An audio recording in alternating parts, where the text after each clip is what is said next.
So you already talked about you exist, one of the 5 universal laws that Bashar talks about. What are the other 4? Could you tell them all to me in one succinct? Absolutely. He says that the laws, what he calls the 5 laws, are the basic description of the structure of existence. So number 1 is you exist. There's nothing you can do to change that. You can change your form, but you cannot change the fact that you exist. The reason for that, very stupidly simply, is you can't become non-existent because by definition, non-existence doesn't exist. That's its definition, to not exist. Therefore, that which does exist just exists. That's its quality and cannot become that which doesn't exist because there's no such thing as non-existence by definition. So that's number 1. Number 2 is everything is here and now, which basically means space and time are an illusion, a projection of our consciousness. Everything actually exists all at once. It's all accessible right here. You just have to change your frequency in order to access it because that's how they're separated. They're separated by frequency. Just in the same way that TV programs are separated by frequency, even though they may all be running at the same time. Number 3 is the one is the all are the one, which means there is only one thing, and everything that seems different is made out of that one thing because there's nothing else to make anything from. Number 4 is what you put out is what you get back.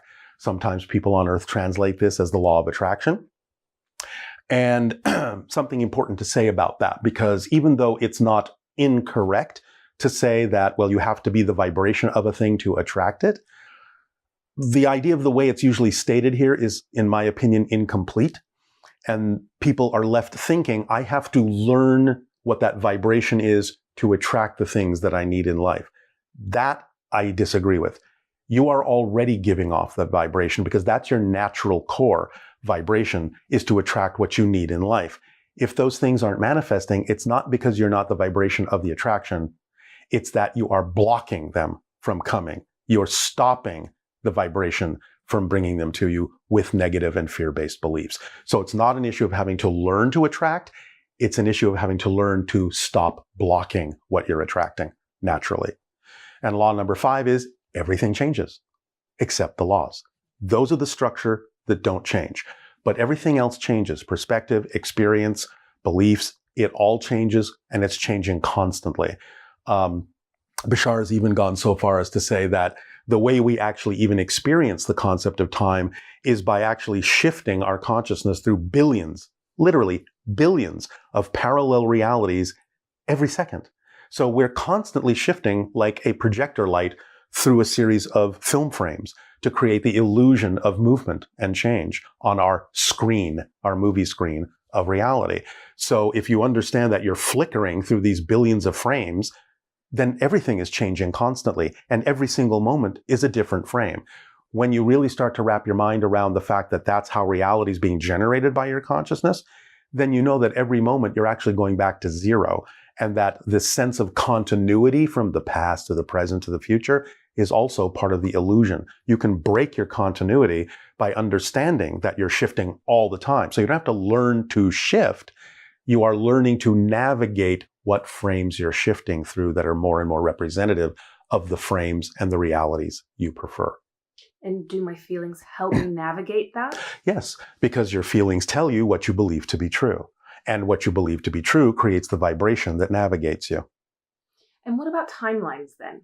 What do timelines come into play? Timelines are kind of what I just described. But see, okay, it gets a little bit, we're going into 4th dimensional physics and higher physics here.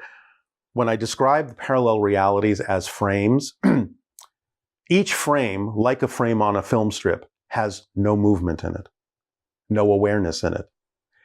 To create that illusion, you have to go through several frames. That's a timeline. But each parallel reality is nothing but a frozen snapshot. We call timelines parallel realities. That's why it gets a little confusing, because we're looking at the entire experience over time and saying, well, that's a parallel reality. But the seed of the parallel reality is a frozen frame with no experience in it whatsoever, just like on a film strip. You just look at a frozen snapshot, you don't know what's going on. You have to see the next one and the next one and the next one to get a sense of story, to get a sense of movement, to get a sense of where that's going and where it came from. So that's what creates a timeline, is a series of parallel reality snapshots viewed through a perspective of continuity that connects them together. But in truth, the mechanism is telling us that every single moment is a new frame. And if you decide that you want a different frame in that moment, you are jumping to another film strip. And that means, strangely enough, that not only are you changing your present, you're changing your past. Because if you look at it from the space-time concept of continuity, if you change who you are as a person in the present, in a sense, you had to have had a different past to have become that person. That's the way it works in physical reality. So when you change your present, you are actually changing your past as well. You have a different history. Now, you may create it so that you don't remember another history, or you can create it so that you might actually have hints of the history that you used to have before you changed. This is starting to show some of the breakdown in space and time. I'm not saying this is always the case, but some people have recognized this as a phenomenon that they have referred to as the Mandela effect, where some people are remembering a different situation than others who shared the situation with them. And they're both right. They both have a completely different memory, aside from the fact that sometimes we just don't remember things. That's true too. But in some cases, people are very, very clear that they remember something in a certain way, and others are very clear that they remember it completely differently, and both are true, because both are representative of different parallel pasts. Yet they're still agreeing to share a common present, but have the difference of view. So they remember a different past line before they agree to create this present together. So these kinds of things show the flexibility and breakdown of time and space in our consciousness as we become more aware that we are these multidimensional beings, shoving ourselves down into a box to pretend that we're not. But that box is now leaking. And so we're starting to get glimpses of the parallel realities we're using to create the timelines we experience, and how we can have more autonomous conscious control over which frames we actually experience from this point forward. This sort of condensed energy soup thing that we live in. Yes. Do you think that it is starting to burst open because we're on the sort of verge of the spiritual awakening? For those who are taking that path, yes. For those who are not, no. It'll still remain and probably become even denser, because you can have many choices.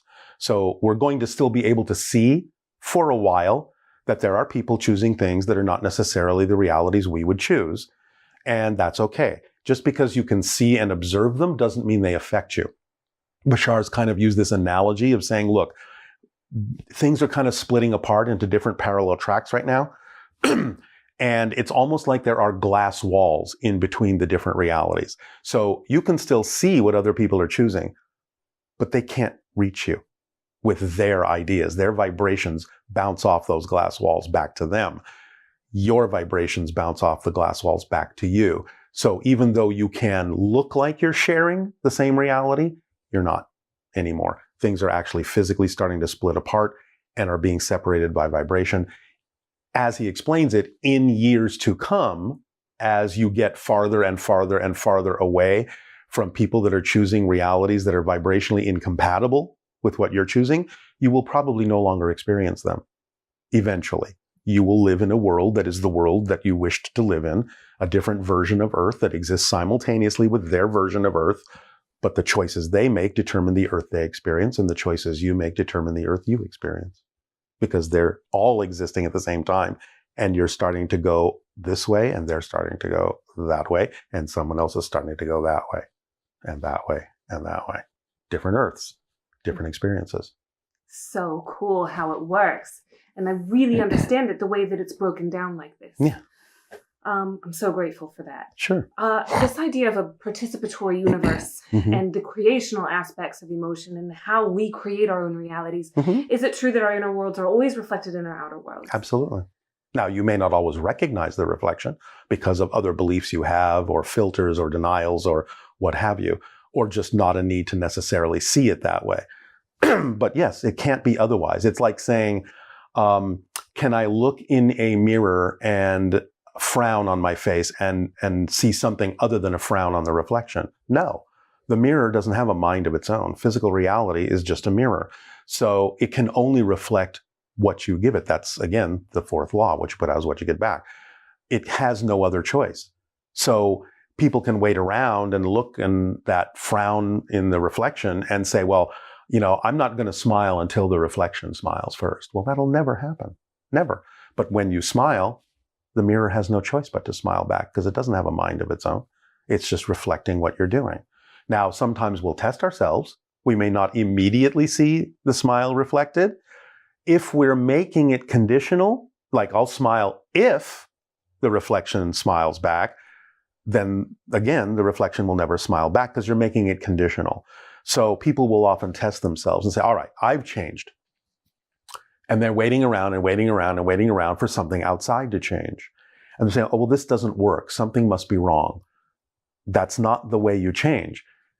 The true measure of change is that you are the state of being you prefer to be regardless of what's going on around you. Because if you know that being in a positive state means that no matter what's happening, you're going to be able to get a benefit out of it somehow, then what difference does it make what the reality looks like? Why do you care? Because you are powerful enough to go, I don't care what happens. I don't care how it started. I don't care if even it started negatively. I don't care what anyone else's opinion is about it. I don't care what anyone else's experience is about it. If I remain in a positive state, I will get a beneficial effect from it.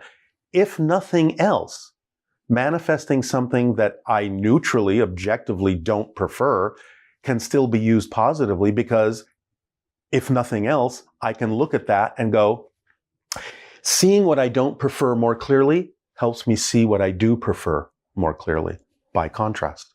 Therefore, I've used what I don't prefer in a way that I prefer. And therefore, I get a benefit, even from something I don't prefer. So why should anyone care exactly what things look like if you know that it's all going to serve you in a positive way? So the idea of true change is I'm going to be this positive state and I don't care what anything looks like.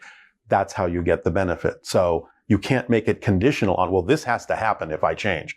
Because all that means is you haven't changed because you're still making it outside yourself instead of inside yourself.